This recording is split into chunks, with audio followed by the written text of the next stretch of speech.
Assalamualaikum warahmatullahi wabarakatuh. A'udzubillahi minasyaitonir rajim. Bismillahirrahmanirrahim. Alhamdulillahi rabbil alamin, arrahmanir rahim, maliki yaumiddin, iyyaka na'budu wa iyyaka nasta'in, shiratal mustaqim, shiratal ladzina an'amta 'alaihim ghairil maghdubi 'alaihim waladdallin. Amin. Sebelum kita mulakan, kita dimohon keikhlasannya untuk memohon kepada Allah SWT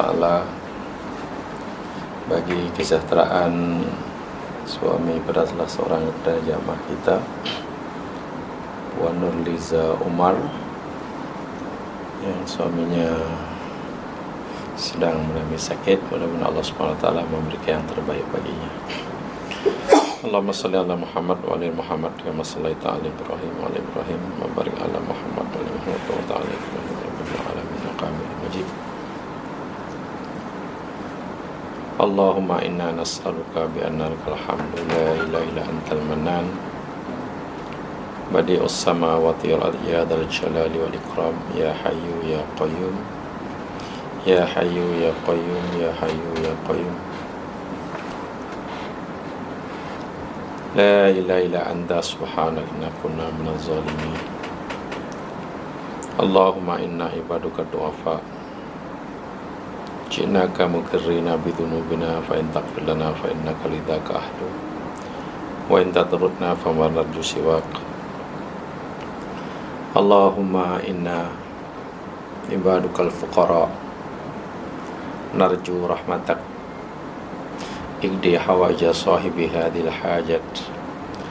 Allahumma inna abdan min ibadik alladhi khalaqtahu wa sawaita khalqahu wa razaqtahu minat thayyibat wa hadaitahu ilal islam wa na'amu bi ni'matil iman abdakal khair Abdurrahman Abdullah ikdi lahu khairan lah. Allahumma ij'al ma qadaita lahu khairan lah kafaratan li dhunubihi wa rafi'atan li darajatihi. Allahumma qul lahu wa la taqul lah. Allahumma qul lahu wa la taqun alaihi bi rahmatika ya arhamar rahimin. Allahumma inna as'aluka ya rabbal ba'si adbil ba's. Allahumma shfi anta syafi la sifa li sifa sifan la yughadiru saqama. Allahumma ij'al ahlahu bina'maika syakirin wa li balaika sabirin wa li qada'ika radin bi rahmatika ya arhamar rahimin. Allahumma hafadhu wa hafad ahlahu min maka'id dunya wa fitanil haq. Allahumma hafadhu wa hafad ahlahu min maka'id dunya wa fitanil haq. Allahumma hafadhu wa hafad ahlahu min maka'id dunya wa fitanil haq bi rahmatika ya arhamar rahimin. Allahumma hadha du'a wa bika istijabah istajib du'ana ya mujibad da'awat. Allahumma hadha du'a wa alaika tuklana alaika tawakkalna wa ilaika anabna wa ilaikal masir. Rabbana hab lana min azwajina dhurriyyatina qurrata a'yun waj'alna imama. Rabbana la taruddana khaibin. Rabbana la taruddana khaibin wa la taj'alna bi du'aika min al-asyaina di minal khasirin bi rahmatika ya arhamar rahimin. Sallallahu ala Muhammad wa ala alihi wa barik sallim. Alhamdulillahi rabbil alamin. Taqabbalallahu minkum.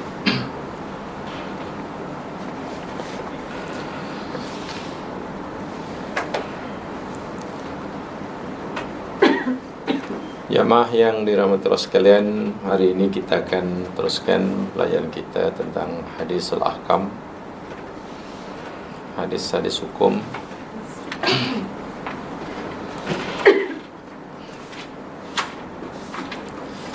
Dan kita menyambung pelajaran kita pada minggu lepas, pada siri yang lepas,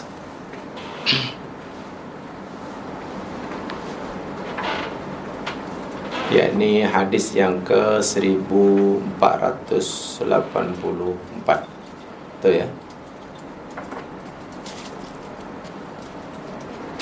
Bab birrul walidain wa silaturahim, hadis yang ke 1484. kalau sama lah punya. Tentang 3 perkara yang Allah haramkan dan 3 perkara yang Allah sangat benci. Betul ya? Dan baru kita pelajari perkara yang pertama yang diharamkan oleh Allah. Saya bacakan lagi sekali hadisnya.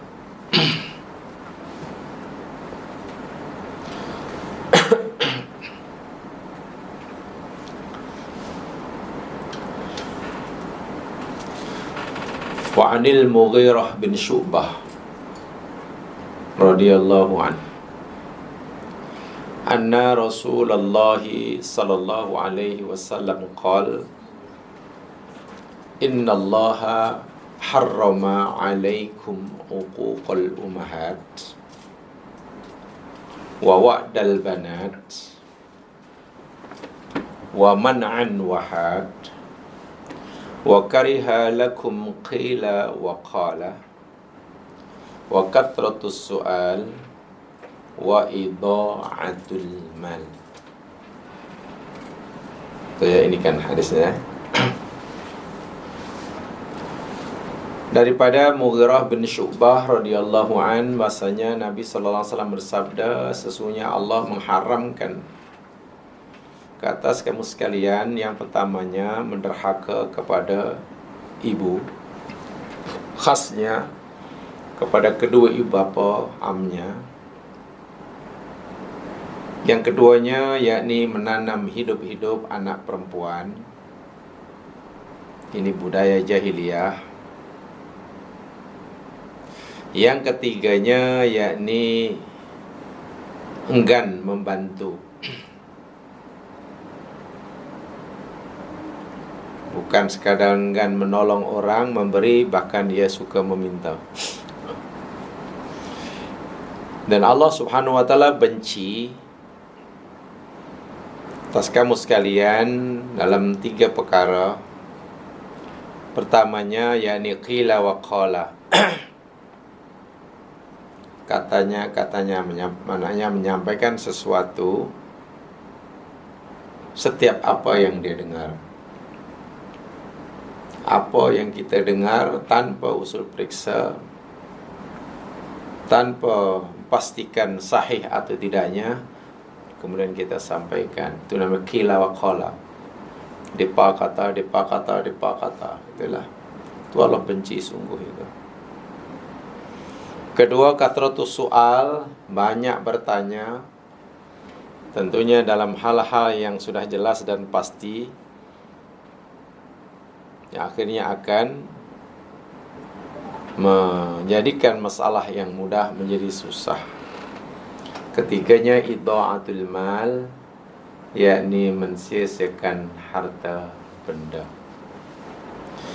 Yang kita pelajari pada siri lepas yakni hanya yang pertama, yakni menderhaka kepada ibu dua.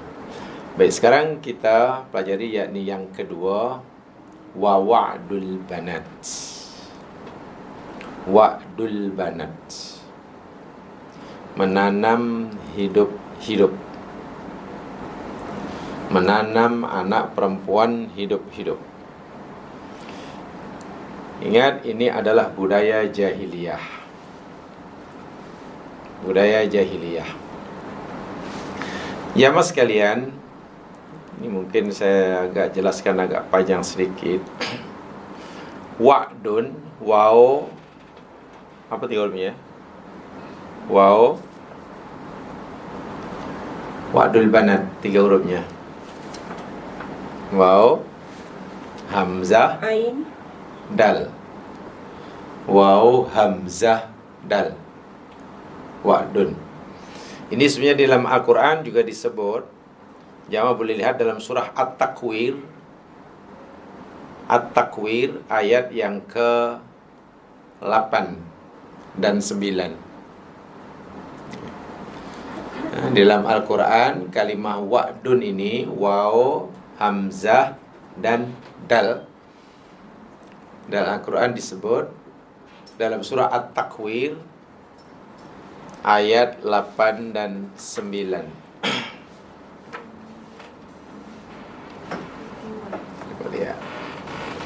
Coba kita fahami ayat ini dengan benar. At-Takwir, surah yang ke-81.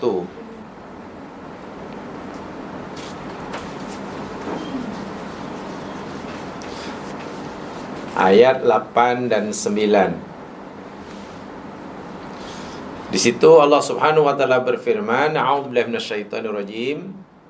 Wa idzal mau'udatu su'ilat bi ayyi dzambin qutilat. Wa idza, dan apabila al-mau'udah. Al-mau'udah ini isim maf'ul, 3 hurufnya waw, hamzah, dal. Wa'ada. Makna wa'ada ini yakni menanam, mengkubur anak hidup-hidup. Dan di situ mau'udah ada tak untuk melakukan perempuan, karena yang biasa mereka lakukan, anak yang mereka kubur hidup-hidup itu hanya anak perempuan, anak laki tidak. Allah berfirman, wa idzal mau'udatu, dan apabila kanak-kanak bayi perempuan yang ditanam hidup-hidup, su'ilat, ditanya oleh Allah. Suatu hari nanti di akhirat, bila semua manusia telah berikan, nah kanak-kanak yang dimangsa kekejaman orang tuanya ini akan ditanya oleh Allah.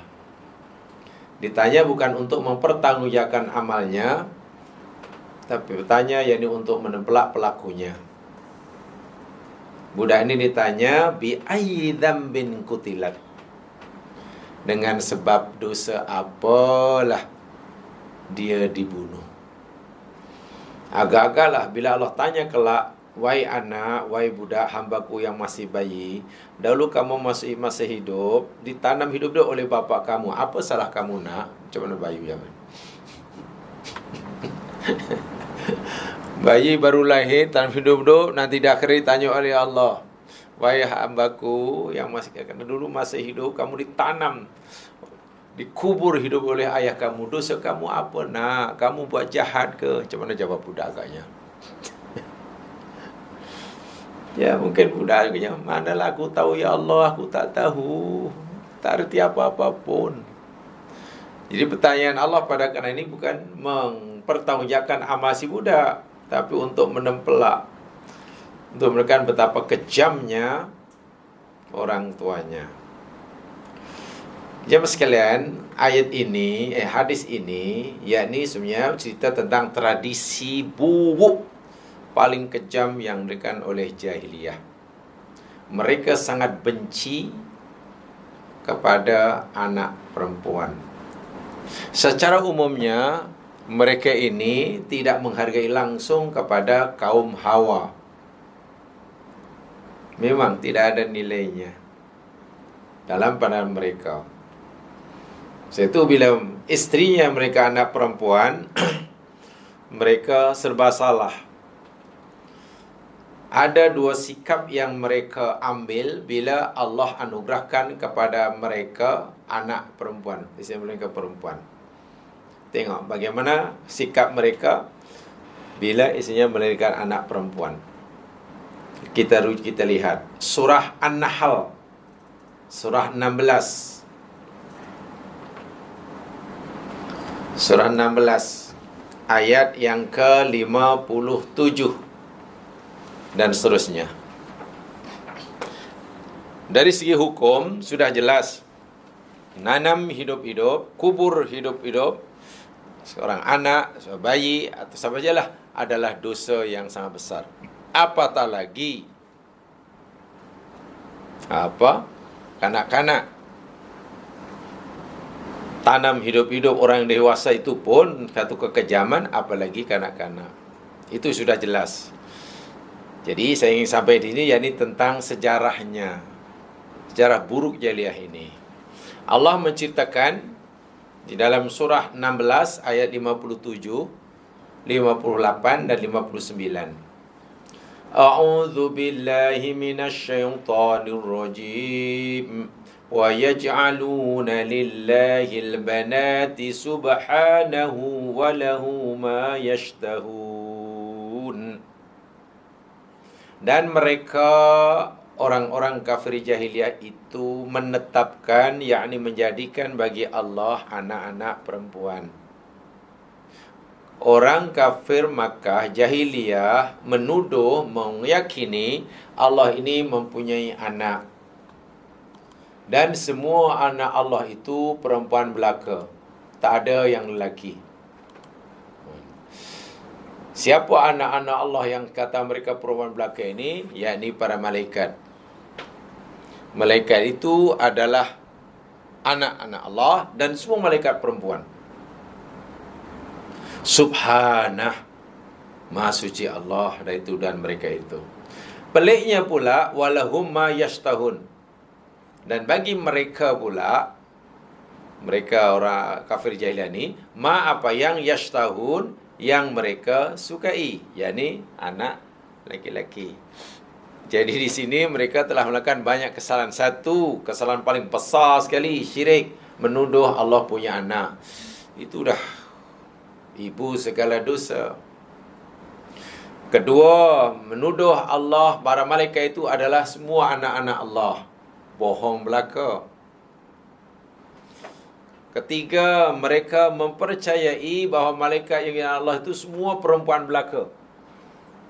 Apakah ini bermakna malaikat, bila tuduhan mereka bahawa malaikat itu perempuan itu tuduhan yang salah? Ini apakah bermakna malaikat ini semua lelaki? Juga tidak. Gitulah. Mereka tuduh malaikat perempuan, itu tuduhan yang jahat. Apakah ini bermakna yang betul itu bahawa malaikat ini lelaki? Juga tidak. Itulah. Jadi kita tidak boleh bicara tentang jantina malaikat. Itulah. Laki ke perempuan, wallahu alam. Atau tidak laki, tidak perempuan. Lalu apa? Waria. Suci Allah. Takkan malaikat waria. Waria itu wanita pria. Oh, tak tahu. Ya, itulah. Ini bahasa milenial.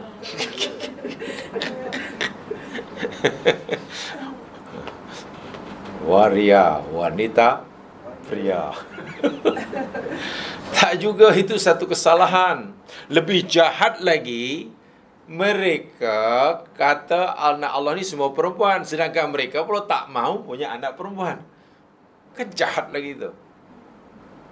Mereka suka anak lelaki, mereka tak suka perempuan, tapi tu dah Allah punya anak perempuan. Jadi kesalahan mereka sangat-sangat banyak.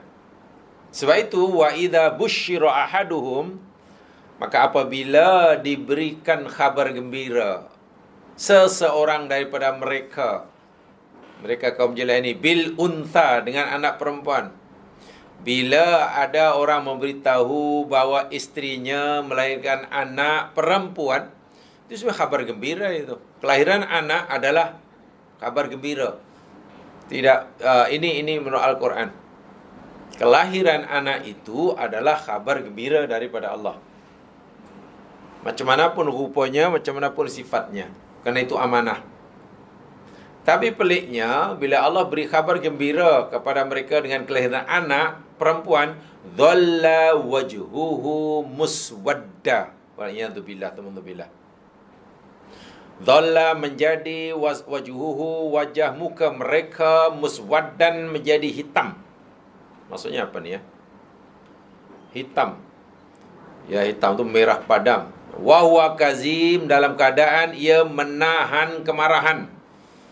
Marah sungguh. Sehingga ia dapat dilihat melalui ekspresi wajahnya. Marah sungguh. Itu satu. Kemudian, apa langkah berikutnya yang mereka ambil? Ada dua. Satu, yatawara minal qaumi min su'. yakni ia memalingkan diri. Dia sangat marah, ia menyembunyikan dirinya daripada kaumnya. Min su'im ma busyira bih. Min su'im ma busyira bih. Dari sebab keburukan berita, buruknya berita yang disampaikan pada mereka. Malulah. Ayumsikuhu ala hunin, inilah tindakan mereka.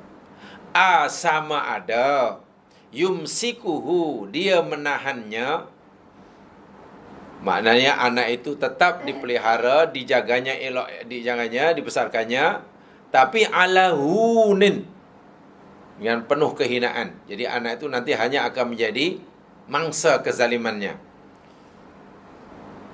untuk mereka melepaskan kemarahannya. Itu kalau mereka jaga, mereka pelihara. Am yadussuhu, atau mereka akan kuburkannya, menanamnya fit turabi, dalam tanah, hidup-hidup. Ala sa'a ma yahkumun. Ketahuilah alangkah buruknya lah apa yang mereka tetapkan itu. So, bila Allah bagi anak, sedangkan anak itu khabar gembira, mereka marah. Betul. Marah sungguh.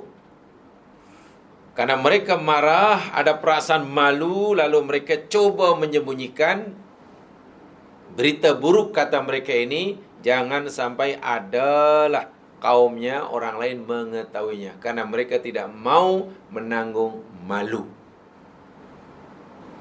Kemudian tindakan mereka, satu di antara dua. Kedua-duanya yakni zalim.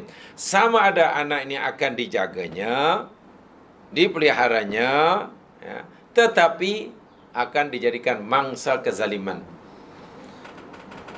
hanya untuk melepaskan geram. Tidak ada sedikit pun rasa kasih sayang. Atau mereka pilih yang kedua, dikubur, ditanam hidup-hidup. Itulah perangai jahilah. Alangkah buruknya apa yang orang musyrik lakukan ini. Mereka tidak suka pada anak perempuan dan menetapkan apa yang tidak mereka suka itu bagi Allah. Mereka tak suka anak perempuan, tapi mereka katakan Allah punya anak semuanya perempuan. Itulah kejahatan yang pertama, yang pertama. Sedangkan di dalam ayat ini, Allah menyatakan Allah menyatakan, mereka menyatakan Allah punya anak, padahal Allah tidak punya anak. Orang Muslim menyadarkan, percaya bahawa anak perempuan kepada Allah, padahal perempuan itu adalah jenis kelamin anak yang mereka tidak sukai. Yang mereka tidak sukai. Itu nasib perempuan. Kenapa yang mereka begitu benci kepada anak perempuan, tapi pada istrinya tak benci? Pelik pula ya. Maknya dia suka, anaknya tak suka. Walhal kalau nanti istrinya dah meninggal, kemudian tak ada, siapa lagi yang tak fikir ke? Nak kahwin siapa lagi?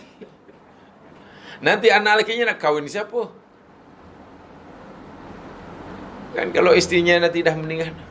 Betul-betul lah. Betul apa yang dilakukan oleh Fir'aun, ya. Apa yang dilakukan oleh jahiliah ini memang bertolak belakang lah, berlawan dengan apa yang dilakukan Fir'aun dahulu. Fir'aun yakni ingin menghapuskan anak-anak laki berdarah Israel. Sementara si jahiliah ingin menghapuskan wanita. Ni anti cleansing lah ni. Ya, kedua-duanya kezaliman, jenayah, kemanusiaan yang paling dahsyat. Yang paling dahsyat. Bagi mereka, ya mas sekalian, anak perempuan ni yang ni tidak ada nilainya, bahkan dianggap sebagai harta. Ya. Anak perempuan dianggap sebagai harta, bayangkan. Boleh diwarisi. Anak lelaki yang tua ini boleh mewarisinya.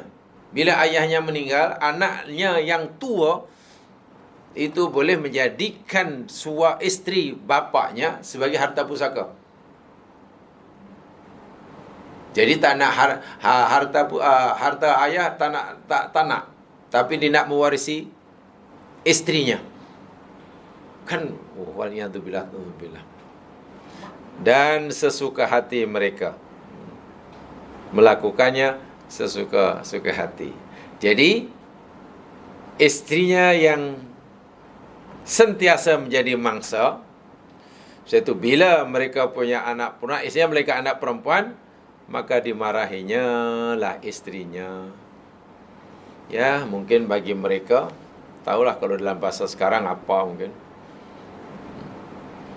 Mungkin isteri tak reti nak beranak, mungkin begitulah kot. Isteri yang beranak dia perempuan aja.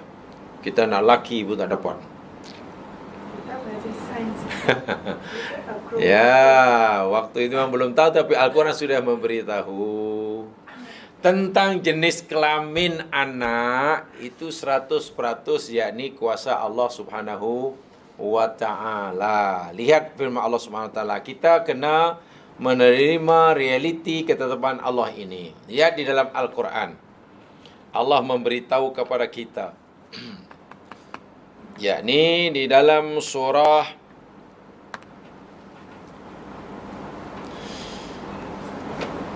Asy-Syura surah 42. Coba lihat surah 42 juzuk 25 ayat 49. Ini jenis kelamin anak.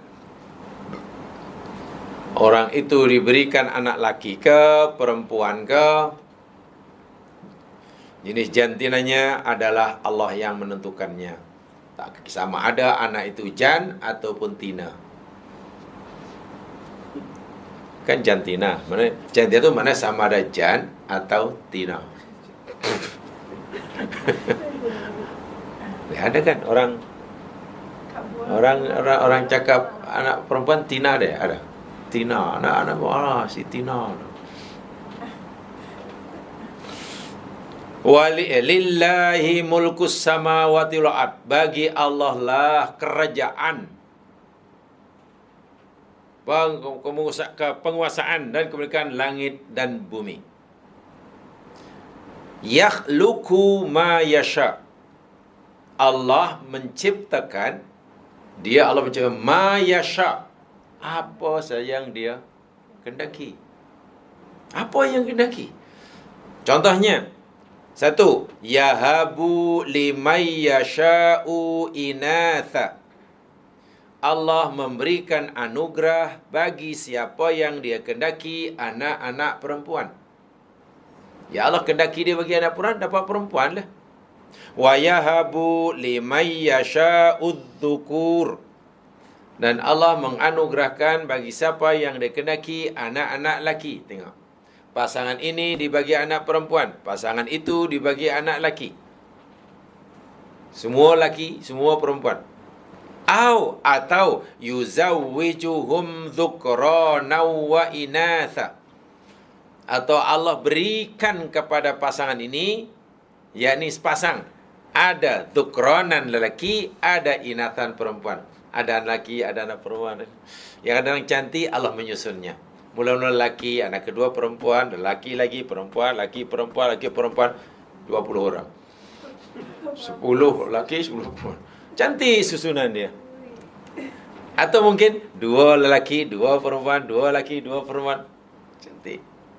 Atau perempuan 4, perempuan laki 4. Itu pula.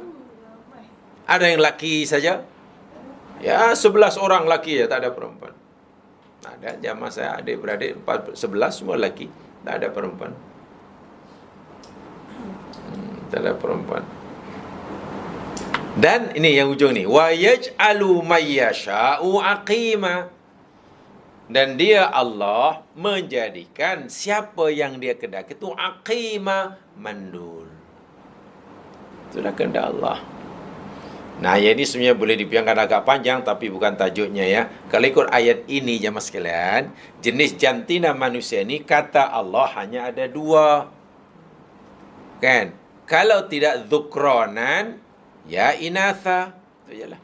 Kalau tidak dzukur, lelaki, ya perempuan. Tak ada yang wariyah sebenarnya dari ini. Itu istilah khunsa itu sangat jarang sebenarnya. Walaupun dalam fikah ada disebut khunsa. Khunsa yang ada dari sekarang ini bukan khunsa itu. Itu dipanggil mutarajjilat. Yang ada tu mutar dan ataupun mukhannithin. Mutarajilat mana perempuan yang ingin menyerupai lelaki, berlagak macam lelaki, atau lelaki yang bergaya macam perempuan, dan itu dosa. Memang ada dalam istilah agama kita, istilah khuntha. Khuntha sebenarnya bukan pondan ya. Khuntha ini sebetulnya pengertian dia, yakni seorang anak yang lahir sama ada mempunyai 2 alat kelamin atau tidak punya kedua-dua sekali. Agak itu 1001 atau 1.000.001. Bayi lahir mempunyai 2 alat kelamin atau tidak punya sama sekali. Itu baru khuntha, itu baru dibincangkan dalam. Yang ada ini tidak, dia lahir sebagai lelaki. Setelah umurnya agak remaja, tiba-tiba lahir namanya Kartono. Lahir Kartono, dewasa jadi Kartini. Apa helnya? Ada hormonal changes tak? Ya. Dia kata ada hormonal changes. Pertukaran hormon. Quran ada tak cerita itu? Atau jangan itu istilahnya mencari pembenaran. Kita melihat sebenarnya istilah-istilah moden ini banyak sekali ya. Istilah itu diciptakan untuk menjustify perbuatan salahnya, supaya dapat pengakuan bahawa perbuatan salah itu dianggap benar. Dia itu bahaya sekali itu. Al-Quran menyatakan bahawa jenis jantina ini hanya ada 2. Gitulah. Kalaupun ada yang ketiga yang dipanggil khuntha, khuntha itu yakni tadi orang yang lahir sama ada mempunyai 2 alat kelamin atau tidak punya sama sekali. Mungkin ada tapi sangat jarang. Sangat jarang. Yang ada yakni mutarajjilat, perempuan sah sebagai perempuan, kemudian apa pengaruh apakah ni, kemudian berperangai macam lelaki. Atau sebaliknya mukhannithun, dia sebagai lelaki tapi kemudian bergaya seperti perempuan. Ini haram, keduanya haram, dilaknat oleh Allah itu. Itu jelas sekali hukumnya. Dan kadang-kadang yang lelaki yang macam perempuan tadi, belakang perempuan tu, bila dalam keadaan tertentu, itu keluar tu sifat-sifat lelakinya tu. Bila dia kejar polis tu, laju tu. Bertumbuk dengan polis bila tangkap tu.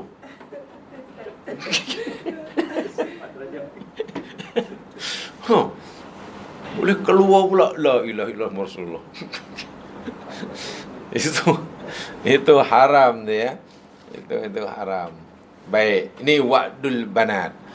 Jadi sudah jelas itu adalah satu jenayah yang sangat besar. Yang sangat besar.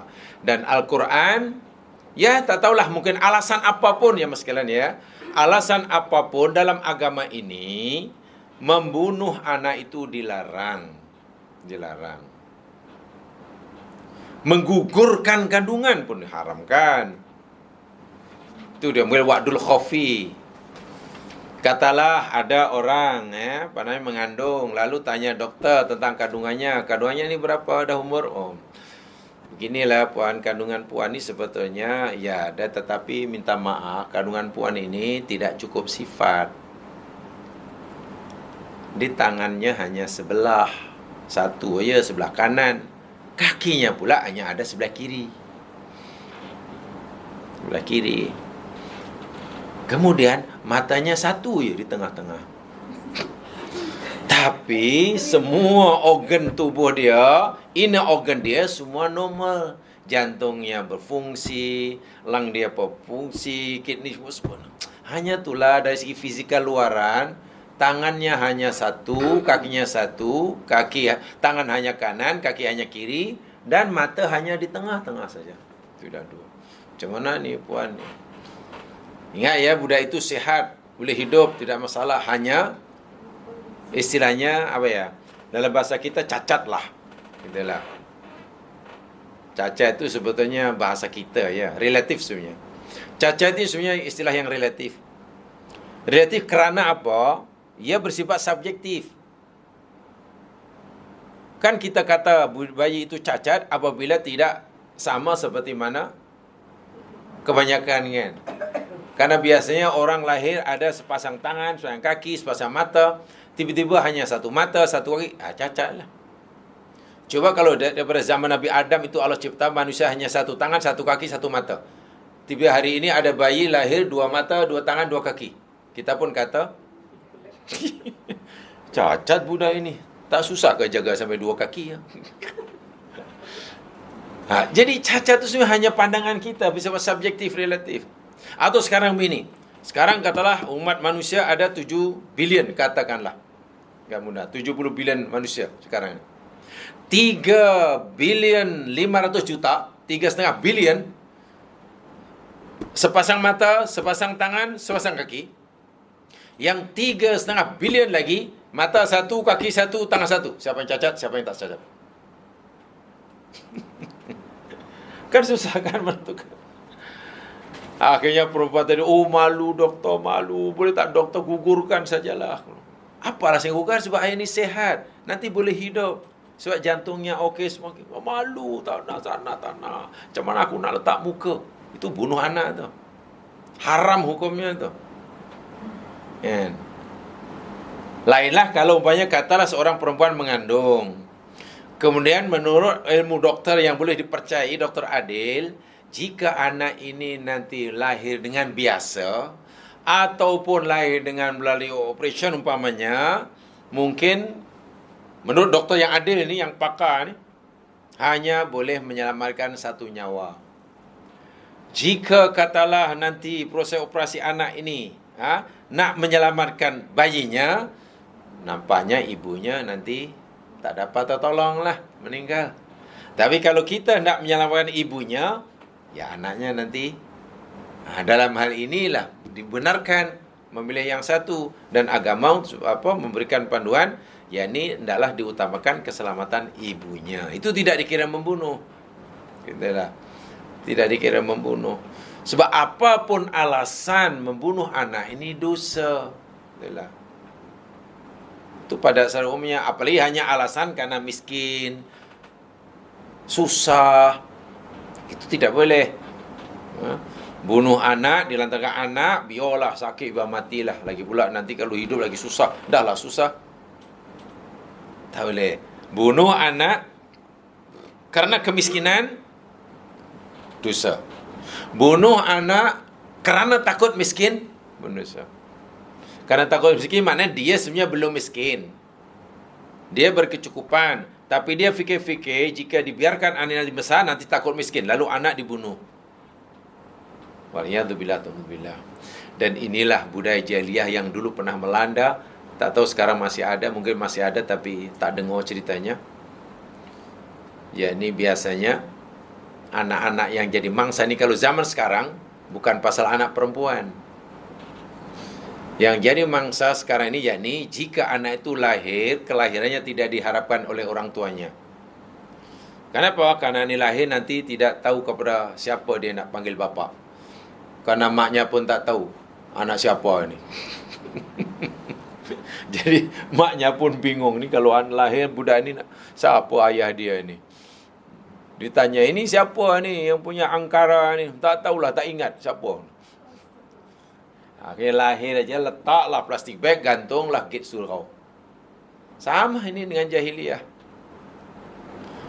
Tetap sahaja anak itu nanti bila dihidupkan oleh Allah Subhanahu wa taala di akhirat, yakni akan disoal oleh Allah Subhanahu wa taala tadi.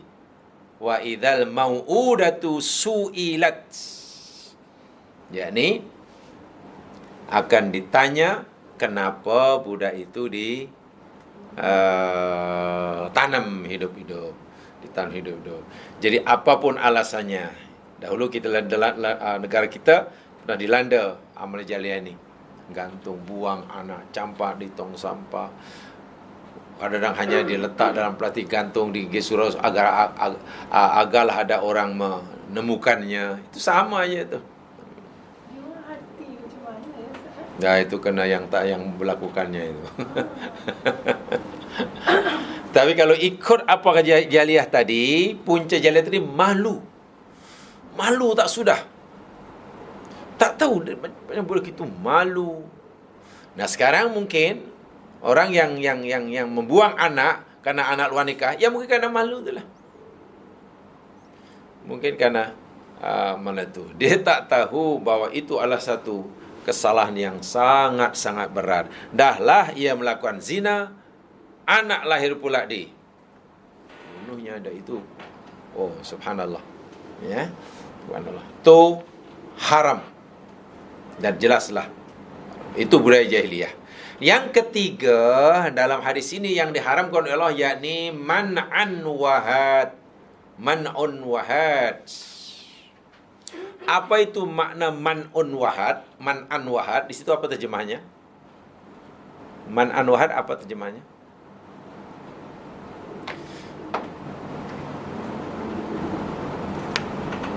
Apa dia? Uququl ummahat wa wa'dul banat wa man'an wahad. Apa makna artinya? Mencegah, melarang. Man'an wahad ni jamaskan an-nahyu an talabi ma la yastahiqqu talabuhu. An-nahyu an talabi ma la yastahiqqu talabuhu. Maknahu mana'a ma waja alaihi. Wahad talabu ma laisa lahu. Ada dua ya, man'un dan wahad kan? Ada dua. Satu man'un, kedua wahad. Ada satu man'un,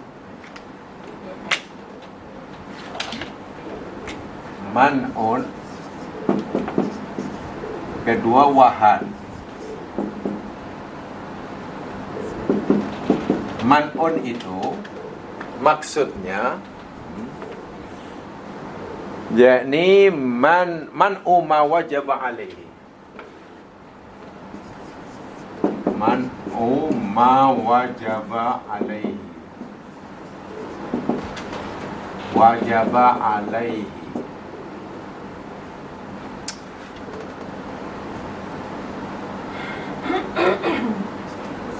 Wahad tolabu ma laisa lahu.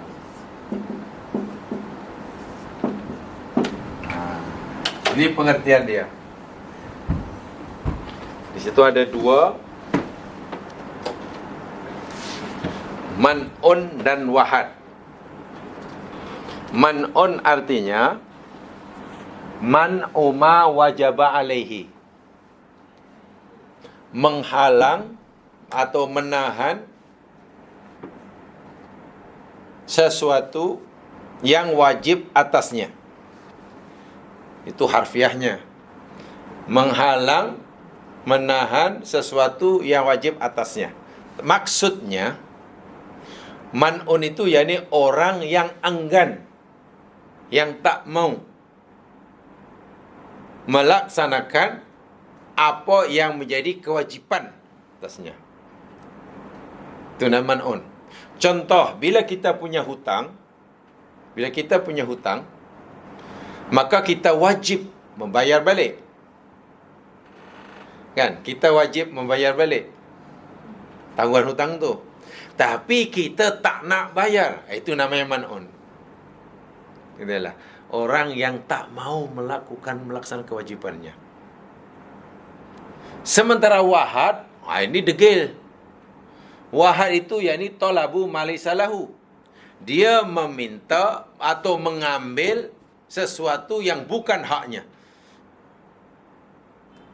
Mengambil atau meminta sesuatu yang bukan hak dia.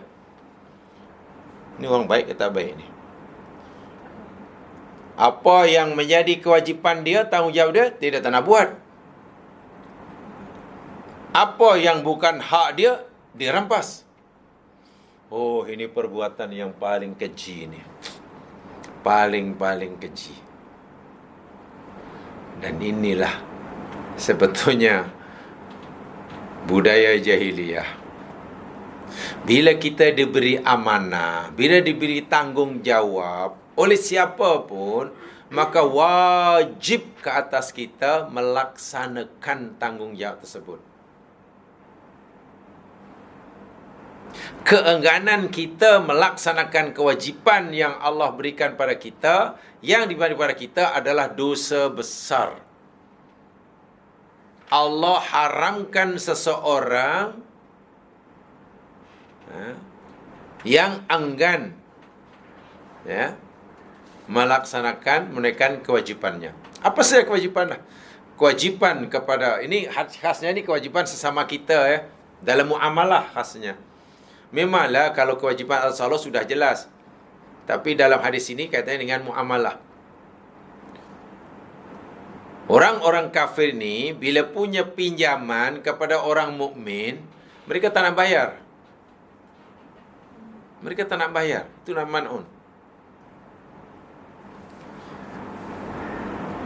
Lebih teruk lagi, suka mengambil sesuatu yang bukan hak dia.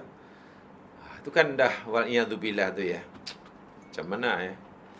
Aila utiyaka haqqa wa'tini ma laysa haqqi.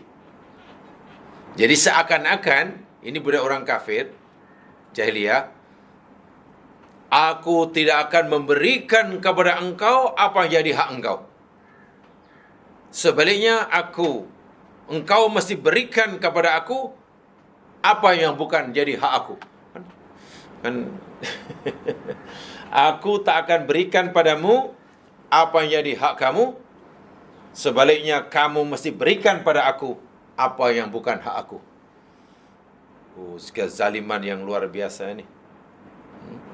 Al-Hafiz berkata, al-hasil minahi man umma amara bi ata'ihi wa talabu ma la yastahiqu. Dia menghalang, dia tak mau memberikan apa yang disuruh untuk diberikannya. Sebaliknya ia malah meminta sesuatu yang bukan haknya. Ini budaya jahiliyah. Dalam masalah muamalah, ini adalah satu muamalah yang betul-betul bercanggah dengan agama Islam. Bahasa hadisnya pendek aja. Man-an wahatin. Atau man-un wahad. Pendek saja. Dalam apa saja. Diberi tugasan, tak ada kerja, minta kerja. Kemudian bagi kerja. Setelah dibagi kerja, tu mana kewajipan. Dia mesti wajib melaksanakan kewajipan yang telah diamanahkan. Tapi dia tak mahu. Dia tak mahu. Tu sudah man'un. Dan dia minta gaji lebih. Gaji lebih. Sedangkan gaji itu akan tambah jika dia mau overtime. Ini overtime apa ke benda? Yang kewajipan yang kau tak buat, nak tengok bila apa? Tengok apa yang akan berlaku dalam dunia jika orang seperti itu. Kewajipan dia tak mau buat, tapi menuntut sesuatu yang bukan hak dia. Oh, ini bahayalah. Lebih bahaya jika yang melakukannya orang yang ada kuasa. Itu lagi bahaya. Katalah saya diberi kuasa, maka banyaklah kewajipan yang mesti, tanggungjawab saya mesti laksanakan dengan kuasa itu. Tapi kewajipan dan tanggungjawab yang mestinya saya lakukan, saya tak nak buat. Dulu saya minta diberi kuasa, setelah dapat kuasa tak nak buat. Dah, saya dosa dah. Dahlah saya tidak mau melaksanakan tanggungjawab saya, saya pula malah mengambil apa yang bukan hak saya. Ini saya ambil, ini saya korek, ini saya korek. Oh, itu betul-betul di akhirat merangkak agamanya orang ini. Bukan merangkak, ya mungkin berjalan dengan kepala katanya. Wa'iyadzubillah. Itu yang diharamkan oleh Allah, kata Nabi SAW. Dan keharamnya sangat besar. Khasnya dalam muamalah ya. Khasnya dalam muamalah. Suami ada kewajipan Isteri ada kewajipan. Suami ada hak. Isteri pun ada hak. Suami yang tidak mau melaksanakan kewajipan, haram. Isteri yang tidak mau melaksanakan kewajipannya pun haram. Haram yang kedua, jika suami dahlah tak nak melakukan kewajipannya, dia pula menuntut sesuatu yang bukan hak dia. Isteri demikian juga, dahlah tak mau melaksanakan kewajipannya, menuntut pula sesuatu yang bukan hak dia. Menuntut hak harus. Boleh. Bila kita ada hak dan kita tidak mendapatkannya kecuali dengan cara menuntutnya, boleh. Kita pernah bagi pinjaman pada orang, tapi orang tu enggan membayar, kita boleh tuntut, bahkan boleh rampas harta dia. Jika dia enggan. Terpulang pada kita nak mengikhlaskan atau kita menuntut, boleh. Yang diharamkan itu yakni kita menuntut sesuatu yang bukan hak kita, gitulah. Apa hak kita? Tak boleh ya, ini sekalian. Kalau lebih luas lagi, ya mas sekalian, kita yang sihat walafiat, ya, kita yang sihat walafiat ni ada hak untuk kita parking di tempat OKU yang reserve untuk OKU. Tak ada kan? Itu hak OKU apa? Apa dia ada tulisan bukan main besar? Oh. Oh, OKU. Bosok pun. Siap dengan gambar wheelchair pula tu. Jadi yang sehat pun tak sabar-sabar nak jadi OKU. Jangan mengambil sesuatu yang bukan hak kita. Itu hak orang lain je sudah. Itu dah salah itu dari agama. Akhirnya yang OKU pula sekali datang dah bingung pula. Ya susahlah. Gitu. Dan banyak kalau kita lebih detail lagi lah, maka larangan Nabi ini bila diperhatikan hidup menjadi harmoni dalam pergaulan, ya, mungkin di bank, mungkin beratur di kaunter apakah, di kaunter apa yang paling sibuk, kaunter apa ya, immigration ya, kaunter immigration, kaunter post office. Ya, itu adalah ada hak orang lain. Orang lain tu jelas dah nombor giliran tu dia nombor 20. Sekarang nombor 14, dia 2 lagi. Kita pula nombor 42. Kawan tu nombor 69. Kita nombor 96. Kita balikkan pula. Contoh orang yang melakukan larangan Nabi, man'an wahad ni, contoh tapi kerana jadikan pelawak, orang jadi gelak lah. Mr. Bean tu lah. Mr. Bean tu memang banyak melanggar man'an wahad. Bukan jahat kan, jahat dulu. Tapi kerana dijadikan lawak, tak nampak haramnya. Cobalah kalau gaya Mr. Bean tu kan dipraktikan dalam bermasyarakat. Hancur yang sekali. Dia kan nak parking, tak ada parking, kereta orang ditolak ni. Weh, dahsyatlah itu. Dan saya dan banyak lagi itu boleh dikembangkan maksudnya. Tapi yang penting faham, man'un tu maknanya menghalang apa yang wajib pada. Tak nak buat, tak nak laksanakan apa yang jadi tanggungjawab dan kewajipannya. Sebenarnya malah merampas pula, mengambil pula sesuatu yang bukan hak dia. Itu 3 yang diharamkan oleh Allah. Sekarang 3 yang dibenci oleh Allah. Wa kariha lakum qila wa qal. Sambungan hadis itu. Wa kariha lakum qila wa qal. Dan Allah Subhanahu wa taala, ini bukan karya maknanya makruh ya, benci. Jadi bila Allah benci, maknanya benda itu memang haram lah. Yakni yang pertamanya qila wa qala. Itu yang pertama. Jadi Kenapa saya katakan kariha pun maknanya haram? Kata Salih Ibn Uthaymin, kariha wa haram laisa baina farqun, tidak ada perbezaan. Li'anal karaha fi lisan syari' maknaha at-tahrim. Karena karaha dalam bahasa syariat, yakni maknanya haram. Walakin wallahu alam min bab ikhtilaf fi ta'bir faqad intaha. Itu maksudnya. Yang pertama, qila wa qala. Kariha lakum qila wa qala. Qila wa qala. Qila wa qala itu maksudnya ya masalah naqlul kalam alladhi la tu'raf sihhatuhu wa sidquhu. Baik. Qila wa qala, qila itu dikatakan, qala itu berkata. Maksudnya begini.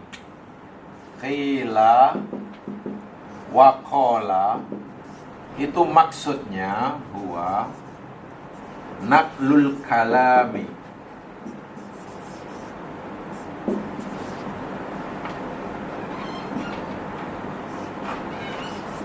ladhi la tu'raf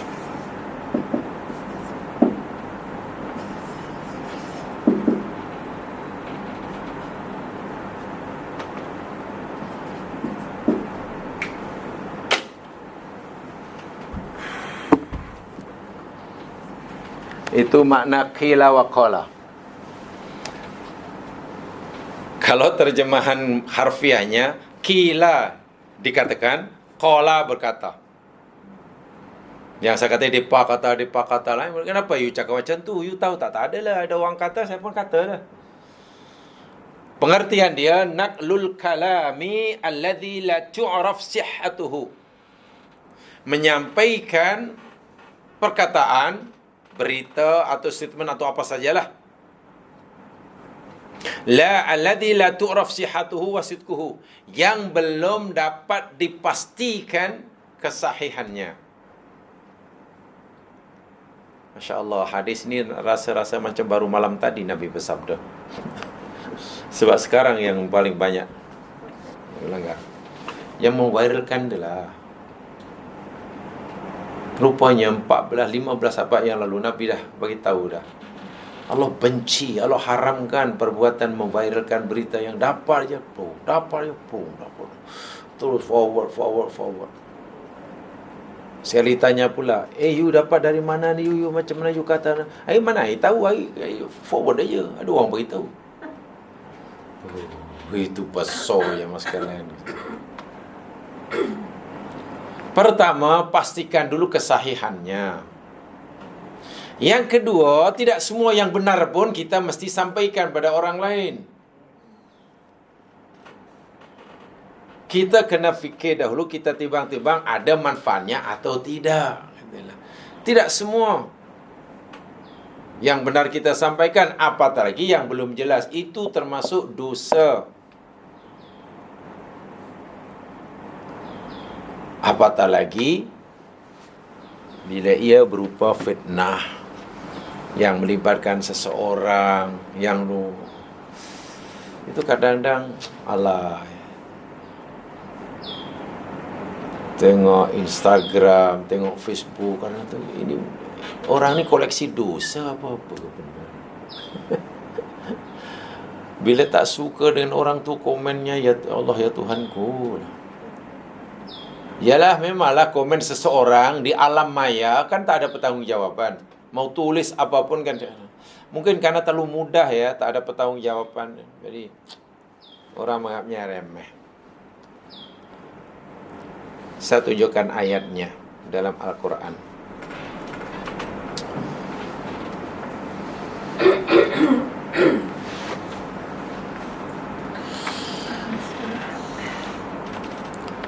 Allah Subhanahu wa ta'ala berfirman di dalam surah An-Nur, surah 24 ayat 15, juzuk 18.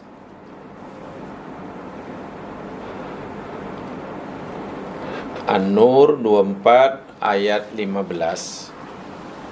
Kisah hadisul ifki itulah.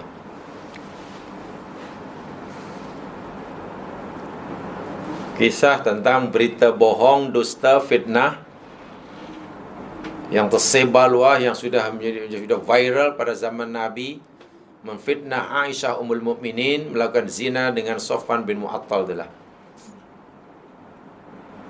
Ada berita teruslah menyebar sangat pantas, walaupun masa itu belumlah ada Maxis, belum ada. Allah kata ittalaqawnahu bi alsinatikum. Ketika talaqawnahu. Talaqa ya talaki. Talaki itu maknanya menyampaikan sesuatu secara berhadap-hadapan. Kan ada istilah belajar baca Al-Quran secara talaki namanya. Yang satu membaca, yang satu mendengar, yang satu menyimak, yang satu itu talaki lah. Karena masa itu belum ada sosmed, kan? Atau medsos. Medsos belum, medsos kan sosmed. Sosmed sosial media, medsos media sosial. Jadi yang betul sosmed. Jadi untuk menyampaikan mesti bersemuka. A jumpa B lalu menyampaikan. A menerima nanti menyampaikan kepada B. Lalu B nanti setelah telah terima daripada ini, jumpa C, sampaikan kepada C secara bersemuka. Itu nama talaqaw. Bi alsinatikum, dengan lidah-lidah kamu. Sebab kan belum ada media sosial, jadi mesti jumpa lah. Dari seorang. Wa taquluna, dan kamu berkata, bi afwahikum, dengan mulut kamu. Ini menarik ini. Artinya perbuatan talaqqa itu betul-betul berlaku. Kamu jumpa dia, kamu sampaikan. Kamu dengar dia, lalu kamu jumpa itu. Itu betul sesuatu yang benar-benar berlaku. Itu digunakan alsinah. Tapi sebenarnya isi konten daripada yang disampaikan itu benda bohong. Sebab itu Allah berkata, taqulun bi afwahikum. Kamu bercakap dengan mulut. Dahulu pernah sampaikan, bila Al-Quran gunakan istilah perkataan dengan mulut, yang disampaikan itu kontennya bohong.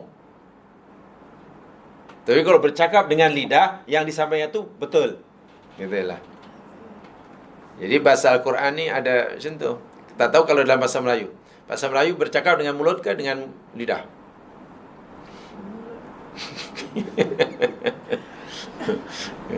Manusia bercakap dengan mulut, dengan lidah. Mulut Oh iyalah kau agaknya, oh sedap mulut cakap ya. Enggak lah. Bahasa Quran lain. Kalau Quran kata cakap dengan mulut, maknanya isi ucapan itu bohong. Jadi maksud macam mana depan boleh alsinah, belakang afwah? Tadi saya katakan perbuatan A kepada B saling talaki, ini perbuatan yang memang ada, benar adanya, terbukti. Kamu hari-hari cakapkan, kamu itu ada wujud. Tetapi isi berita yang disampaikan, maklumat disampaikan oleh A pada B, B pada C dan sebagainya, itu adalah bohong. Itulah. Yakni menuduh Aisyah berzina itu tuduhan bohong. Tidak berasal sama sekali. Ma laisa lakum bi ilmun. Yang kamu tidak ada ilmu pengetahuan sedikit pun. Tengok Allah tegur. Wa tahsabunahu hayyinan. Masya Allah. Dan kamu menyangkanya, mengiranya, menganggapnya, perbuatan kamu memviralkan berita itu hayyin. Ya, kasyang. Hayyin itu banyak kasyang. Remeh. Kecil. Kamu anggap, kamu fikir benda itu remeh, temeh. Kecil. Ringan, tak ada apa. Suka-suka je. Wa huwa indallahi azim, sedangkan ianya di sisi Allah sangat besar. Tengok. Jadi perbuatan memviralkan suatu berita yang tak, itu dosa ya mas sekalian. Sekarang jauh lebih mudah melanggar larangan Nabi ini. Qila wa qala. Dengan adanya kemudahan medsos itu. Pada zaman Nabi yang tidak ada apa kemudahan sama sekali pun. Dalam jangka masa yang tidak lama, sudah menyeluruh fitnah ini seluruh Madinah. Sehingga boleh katakan hampir-hampir tidak ada orang yang tidak mempercayai berita tersebut. Ya, ada yang percaya 100%, bahkan ada yang meragukannya. Akhirnya Allah Subhanahu wa Ta'ala istilahnya turun tangan, campur tangan. Utuskan Jibril menyampaikan pembelaan kepada Ummul Mukminin. Coba hayati betul-betul.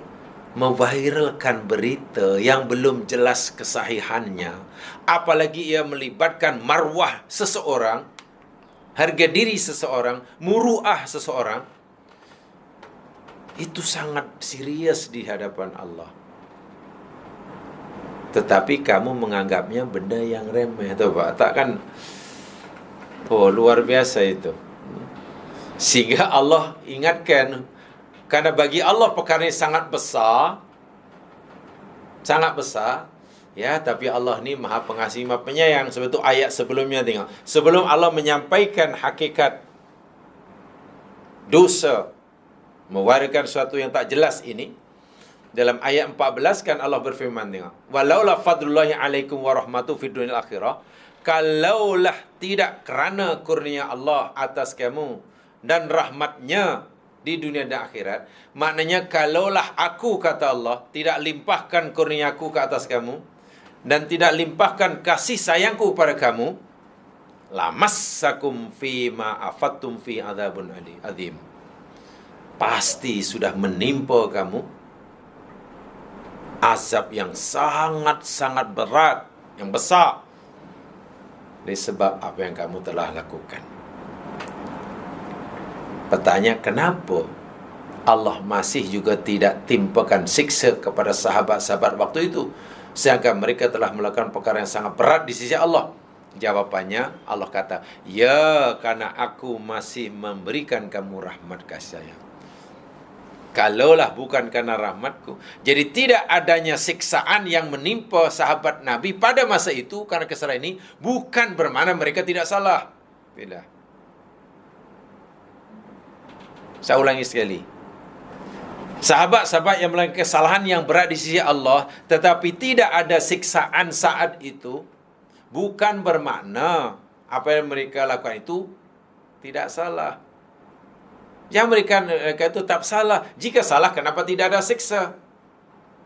Allah kata, tidak ada situ kerana aku bagi kamu rahmat. Kalaulah bukan karena rahmatku, habis kamu semua.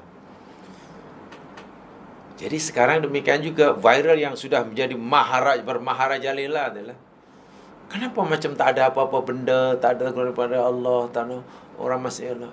Ini bukan kerana perbuatan itu tidak salah, kerana Allah bagi rahmat. Jadi maksudnya, jangan hanya kerana Allah bagi rahmat sehingga Allah masih menahan siksanya, lalu membuat kita menjadi manja umpamanya. Menjadi manja, menjadi tak merasa bersalah. Ini qila wa qala. Ini adalah perbuatan yang dibenci oleh Allah Subhanahu wa Ta'ala, ya. Dibenci oleh Allah Subhanahu wa Ta'ala. Yang sekarang, bahasa sekarang itulah mewariskan. Memang betul definisi qila wa qala, yakni naqlul kalam alladhi la tu'raf sihhatuhu. Menyampaikan, memindahkan, menyebarkan ucapan atau apa sajalah berita yang tidak diketahui kesahihannya.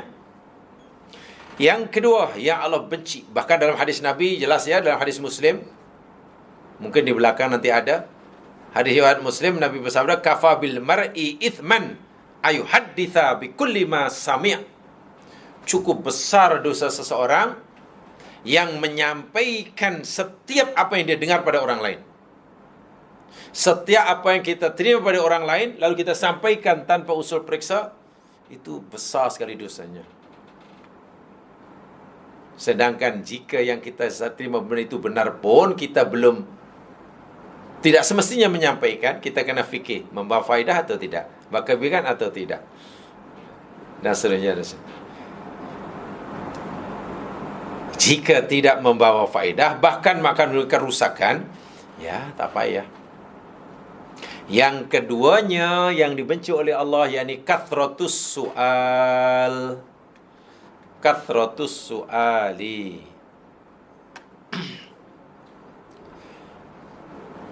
Kasratus su'al ni jamaah sekalian, kalau terjemahan biasa yakni banyak bertanya. Tapi apa maksudnya? Adakah ini bermakna Islam melarang kita bertanya? Tidak. Yang dilarang yakni banyak bertanya. Apa makna banyak bertanya? Yang dimasukkan yakni su'alun nasi amwalahu wa ma fi aidihim. Itu makna yang pertama. Ada di dalam syarahnya maknanya banyak bertanya itu bukan banyak bertanya ucapan, banyak minta. Soal di sini makna pertama bukan bertanya karena tak tahu, tapi minta. Su'alun nas amwalahu wa ma fi aidihim. Banyak minta pada orang yang ada di tangan orang lain. Wa qad tadhaharatil ahadits sahih binayyi an dzalik. Karena memang ada larangan meminta-minta. Secara umum, seseorang tidak dilarang meminta, kecuali bagi 3 orang sahaja. Satu, hamba mukatabah. Hamba yang masih dalam proses pemerdekakan dirinya. Hamba beritahu tuannya, wahai hambaku, kamu boleh merdeka. Dengan syarat, bila kamu dapat memberikan ganti rugi pada aku sebanyak, katalah 5.000 dirham. Dan hamba tadi setuju. Mana nak dapat 5.000 dirham? Kan tak boleh kan? Tak boleh dapat 5 dirham, macam mana nak dapat? Nah, si hamba ni bolehlah minta sana, minta sini, macam boleh. Harus hukumnya. Yang kedua, yakni orang yang ditimpa musibah. Hari ni senang lenang. Tiba-tiba musibah. Karena berlaku tsunami, rata rumahnya. Ya mau makan apa? Hilang semuanya. Ini boleh minta. Yang ketiga tentunya lah orang fakir miskin. Secara umum 3 itu. Orang yang tidak termasuk 3 kategori itu, bila meminta-minta, suka meminta jamaah sekalian. Satu di antara kesannya kelak di akhirat. Ini bukan meminta hak ya. Kalau hak itu boleh dituntut, bukan diminta ya. Hak bukan hanya boleh diminta, dituntut. Bahkan orang bila tidak mendapatkannya, orang berhak tidak mendapatkannya kecuali dengan agak keras, maka boleh melakukan kekerasan. Jika yang berkewajiban menyampaikan hak itu enggan memberikannya. Orang yang tidak termasuk salah satu 3 orang itu, kemudian suka meminta-minta, di akhirat orang ini badannya muntel, kepalanya tengkorak, maknanya wajahnya tidak berdaging. Gitulah. Jadi bila ada akhirat nanti ada orang muka tak ada berdaging, itu mana dulu memang main 10% lah tu. Main 10%. Iya, itu makna pertama. Minta itu. Apa pula 10%? Itu awak dah dapat dah. Kerja awak memang ini, luluskan ini, dah digaji gini. Kenapa nak meluluskan mesti boleh, okey, tapi 10%. Mr. 10%. Awak bukannya susah dan awak sudah berkecukupan. Ini dibenci oleh Allah. Ini makna pertama. Kathratus su'al bukan banyak tanya, tapi banyak minta. Nah itu. Itu kadang-kadang kalau kita baca hadis ini dengan lebih teliti dan kita kaitkan dengan keadaan seolah macam malam tadi Nabi bersabda. Sangat-sangat sesuai untuk zaman kita sekarang. Inilah jemaah sekalian, bila hadis-hadis sebenarnya tidak di-highlightkan, ya akhirnya akan berterusan kejahatan ke penyimpangan dalam masyarakat. Mungkin ramai masyarakat yang merasa Islam sudah baik apabila sudah tak tinggal solat 5 waktu. Apabila sudah tidak tinggal puasa Ramadan, apabila sudah pergi umrah. Tapi Masya Allah dalam muamalah teruk, sangat teruk. Yang duanya yakni maksud kathratus su'al, su'alul ulama anil masail al-waisa allati la tanfa'ul muslimin wa innama tuftahu alaihim abwabun niza' wa tuthir bainhum maknunus syiqaq.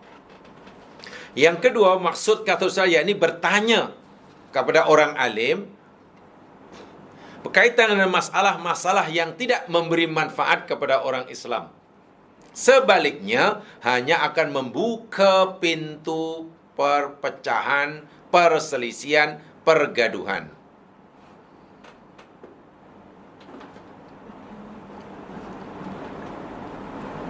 Ada masalah mungkin. Sebab itu saya kadang serba salah juga, dan saya coba mengelak sebetulnya ya Mas Kanda. Sampai hari ini saya berusaha untuk coba mengelak.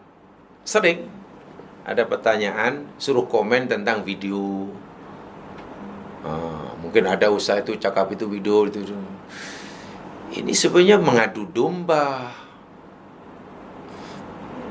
Kalau tanya tak setuju dengan apa yang disampaikan oleh ceramah yang itu, tanya pada orangnya, jangan tanya pada ustaz lain. Itu pasti niatnya tidak baik. Itu nanti nanti itu sekali jawab tu, kemudian jawab. Ustaz itu kata gitu, akhirnya gaduh. Maklum karena orang sekarang belum cukup dewasa dalam berbeza pendapat. Berbeza pendapat pandai tapi belum cukup terbuka. Jadi bertanya yang tujuh akhirnya tidak bermanfaat, malah menimbulkan perpecahan. Itu pun dilarang dalam agama. Ya lihat saja akhirnya tengok. Ustaz saya kata begitu. Yang kurupul sana, tak ustaz itu. Akhirnya, Masya Allah. Itu tidak baik sama sekali itu. Jadi kalau komen seperti itu, terus sajalah, kan ada nomor telefon dia. Terus telefon ajalah. Akhirnya tengok. Kalau dalam bahasa saya lah, sekarang kadang banyak dengan adanya medsos ini. Medsos kadang sudah dijadikan alat untuk menciptakan madhab baru, tak cukup madhab 4. Tak cukup madhab yang popular. Kan? Hanafiyah, Malikiyah, Syafi'iyah, Hanabilah. Ada lagi kalau banyak ustaz tu namanya Kariman, dia madhab Karimaniyah. Karena ada penyokongnya. Ya ada lagi pun. Tanpa disedari, macam akhirnya ramai pengikutnya fanatik. Kalau bukan dia yang, kalau dia cakap pasti betul, kalau dia cakap salah. Apa itu bukan mazhab baru itu? Ini bahaya, bagi saya sangat bahaya. Saya tidak minat sama sekali dalam itu. Cukuplah, tidak boleh begitu. Jangan. Itu satu di antara puncanya itulah qila wa qala. Apa namanya? Kathratus soal. Dan bertanya sesuatu yang tidak memberi manfaat sebelum masanya. Contoh yang ketiga ini, as-su'alu 'anil masail allati yandurukuha aw yastahil lima fihi minat tanattu' wa takalluf. Bertanya sesuatu yang jarang berlaku atau mustahil berlaku. Menanyakan hukum sesuatu yang sebenarnya tidak berlaku atau mustahil berlaku. Maka pertanyaan seperti ini adalah hanya menimbulkan kesusahan. Benda itu mustahil berlaku, tak berlaku dan mustahil berlaku, tapi ditanyakan juga. Saya nak tanya lah Ustaz.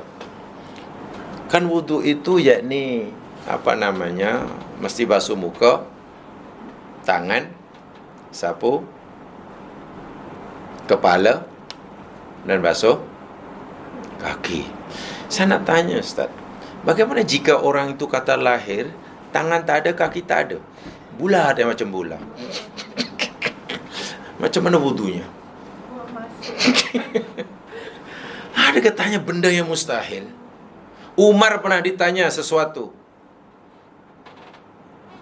Lalu Umar tanya, yang kamu tanya itu dah berlaku atau belum? Orang tu jawab, belum wahai Umar. Jika berlaku. Macam bagaimana Umar tanya aja nanti bila berlaku, jangan tanya sekarang.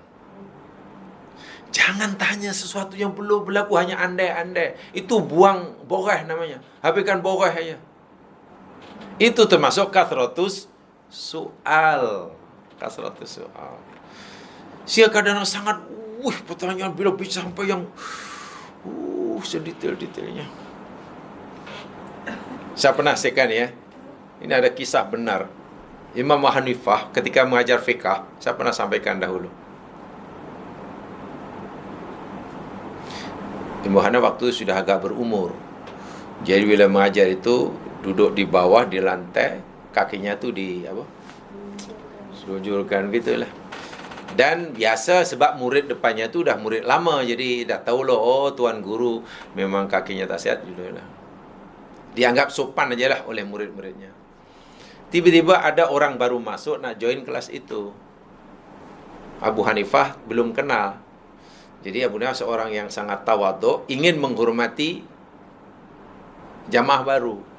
Bila masuk, Abu Hanifah ingin menghormati, jadi kakinya pun dilipat lah kan, dilipat, duduk bersila elok-elok macam tu. Niat Abu Hanifah tu nak menghormati orang yang baru masuk ini. Sangat sopan beliau. Tibalah masa untuk Q&A. Waktu tu Imam Abu Hanifah mengajar tentang awqatus solat. Awqatus solat tu waktu-waktu solat lah. Waktu-waktu solat, pada masa tu mana ada jam. Kalau sekarang orang tak perlu tanya waktu solat tu, macam tengok suri jadual aja lah. Jadi penjelasnya waktu-waktu solat. Waktu solat subuh bermula daripada terbit fajar hingga terbit matahari. Waktu solat zuhur bermula daripada tinggi matahari hingga bayang-bayang suatu benda melebihi daripada benda. Waktu asar hingga terbenam matahari, kan? Waktu maghrib bermula daripada matahari hingga hilangnya merah di ufuk barat, dan seterusnya. Itu penjelasan waktu solat. Waktu maghrib, yakni bermula terbenam matahari hingga hilangnya merah. Jadi waktu asar habis, tiba tanya, masa bertanya, ada sahabat, ada murid baru tadi bertanya, Tuan Syekh, saya mau tanya, bila agak-agak berakhirnya bermulanya waktu maghrib dan berakhirnya waktu asar, jika matahari tidak mau terbenam?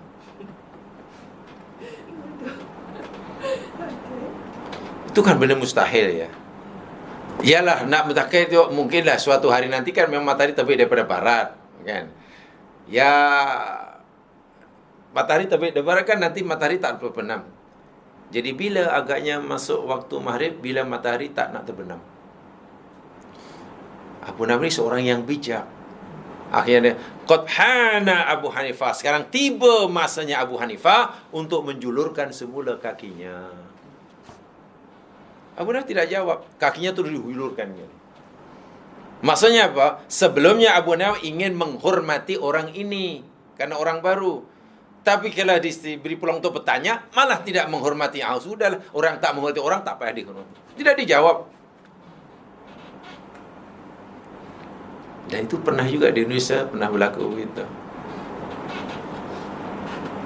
Dulu di Bandung ada nama Hasan, Ahmad Hasan. Ya, mengajar tentang bab wudu lah, bab pembatal wudu, solat lah, apa solat. Tentang najis, saya pernah cerita dahulu. Berdasarkan hadis yang kuat, alasan yang kuat, bahawa air ludah atau kahak itu tidak najis. Kahak kan tidak najis ya. Kahak itu tidak najis, suci lah maksudnya. Jadi mungkin ada jamaah ini tidak setuju dengan pendapat ini. Tidak setuju pendapat yang kahak itu tak najis. Mungkin bagi jamaah itu kahak najis, mungkin begitulah.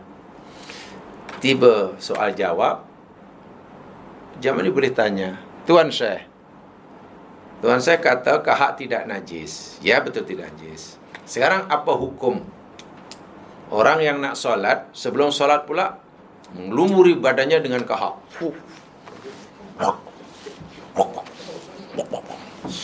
Solatnya sah atau tidak? Sebab kan kata Tuan Syekh tidak najis. Jadi kalau ada orang macam tu, mandi kahak dulu. Kata Hasan, oh, solat orang itu tidak sah, katanya. Macam mana boleh tidak sah? Katanya tidak najis. Ya, karena dia sudah gila. Ya kan hanya orang gila ya kan yang itu. Itu kadang-kadang janganlah bertanya yang itu tidak baik dia. Saya tidak tanya saya yang pertama tadi. Saya coba mengelak. Kalau suruh komen tentang apa pun gitu. Pas sebenarnya komen, sila komen. Ya sebenarnya tak payah begitu, tanya aja lah, tak payah membandingkan dengan yang lain gitu lah. Ya, antaranya video, tolong komen untuk yang apa dekat pada minit yang ketiga itu. Apalah, tanya daripada yang cakap lah. Kalau tanya pun, tanya tu umum tak payah diantar video dia. Apa hukum macam ni ya? Itu sebagai perbandingan. Dan termasuk yakni orang tanya kasratus soal itu jamaah sekalian, tanya bukan nak tahu jawapannya, tanya hanya ingin mencari tahqiq pembenaran. Hanya nak cari justifikasi. Dia sebenarnya sudah ada jawapan hukum itu. Tanya itu jawapannya tak sebagaimana yang diharapkan. Tanya itu kan jadi semua tolak. Akhirnya tanya pada ustaz yang ke-16. Ustaz 12 orang jawapannya sama dengan inilah baru ini yang saya cari. Tapi sebetulnya itu sebenarnya dalam kocek dah ada jawapannya. Itu paling tidak betul dalam agama tanya begitu. Bukan begitu. Saya tanya dalam agama bukan mencari pembenaran, cari kebenaran. Cari kebenaran. Sebab itu dibagilah jawapan yang paling meyakinkan sekalipun, selagi jawapan diberikan itu tidak sama seperti apa yang difahami, masih tak puas hati. Tanya lagi. Sampailah jumpa orang yang boleh menjawab, yang mampu beri jawapan yang yang sama dengan yang diakan. Ini pun termasuk kathratus soal. Bertanya soal sa'il amala yakni wala sa'na lahu. Bertanya sesuatu yang tidak memberi apa-apa faedah. Ya saja nak. Itu kalau ikut Abu Hanifah memang itulah. Atau kadang-kadang bertanya, ya bertanya dalam majlis bertanya. Jadi akhirnya gurunya pun mencoba menjawab lah. Ketika guru menjawab pula, yang bertanya tidur terus. Tanya iya sekali nak dijawab pula terus. Kalau saya jawab terus, teruskan aja lah. Buat apa tanya kemudian tidur? Jadi itu tidak serius. Agama tidak begitu. Tidak boleh. Tidak boleh. Termasuk kathratus soal, menanyakan sesuatu yang agama tak sentuh pun, tak payah ditanya. Saya nak tanya Ustaz, sebab sekarang ini menghantui fikiran saya. Sebenarnya siapa dahulu yang jadi wali ketika Adam kahwin dengan dia? Apa hanya lah. Apa mas kahwinnya? Sebab ada orang kata malaikat yang makanya kan ustaz tu kata malaikat, yang itu kata Allah sendiri, yang kata tu tak payah wali, yang dia betul. Ini yang fikir lama je. Ada kawan belajar dah bertahun-tahun pun tak tahu jawapannya. Ini apa ni? Dia cukup masalah. Itulah. Tapi kalau saya ditanya, saya ada jawabannya. Kalau tanya saya, apa Ustaz? Ya, minta maaf ya, karena waktu saya tidak jemput dalam majlis itu, jadi saya tak tahu. Kalau saya, jawaban saya begitu. Minta maaf, karena waktu itu, majlis itu saya tak dijemput. Jadi saya tak tahu siapa walinya. Sudah. Benda itu apa lah itu? Masya Allah. Jangan ya, jangan agama jangan dipermainkan. Jangan. Itu hanya buang umur aja ya. Wallahu alam, subhanakallahumma bihamdika asyhadu an la ilaha illa anta astaghfiruka wa atubu ilaik. Innal insana lafi khusr illa alladziina aamanu wa salihati wa tawassaw bil haqqi wa tawassaw bis sabr. Assalamualaikum warahmatullahi wabarakatuh.